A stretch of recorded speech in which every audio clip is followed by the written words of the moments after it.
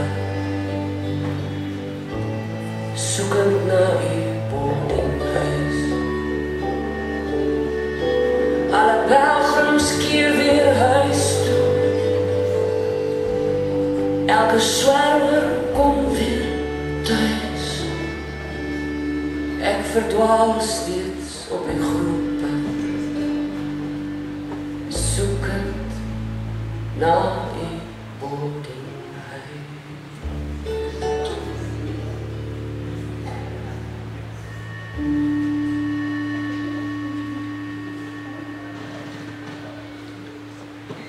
Ek weet nie of julle nou mooi geluister het na hierdie lied nie, mag nou baie dankie hoor.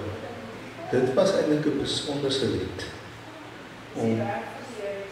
Ja, dit is so, maar baie dankie. Dit is my nou regtig 'n lied wat my aangegryp het. Ons is maar almal swerwers op die pad.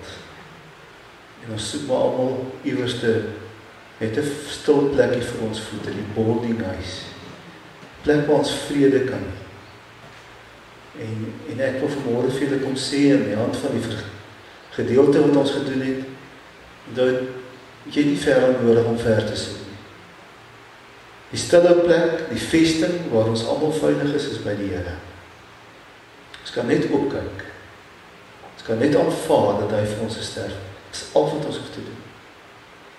En dan is ons waar ons moet wees. Dan het ons sy vrede in ons hart. En mag dit vir ons die strewe wees hierdie dag, hierdie Kerstyd. As ek die brood vanmôre breek, dan dink ons aan Jesus wat sy liggaam vir ons aan 'n kruis gebreek het. Neem, eet, dink daaraan en glo dat sy liggaam vir ons elkeen gebreek is as 'n volkomme versoening vir al ons sondes.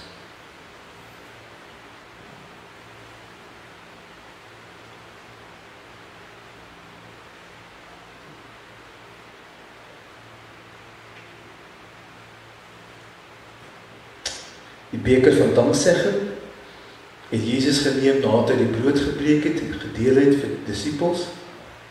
En hy het die beker geneem, sy Vader gedank en gesê, die beker van danksegging is die teken van my bloed wat vir julle gevloei het. Neem dit, drink dit, dink daaraan en glo dat my bloed vir jou gevloei het as 'n volkomme verlossing vir al jou sondes.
Kom ons dank die Here ook vir hierdie tekens vir die nagmaal.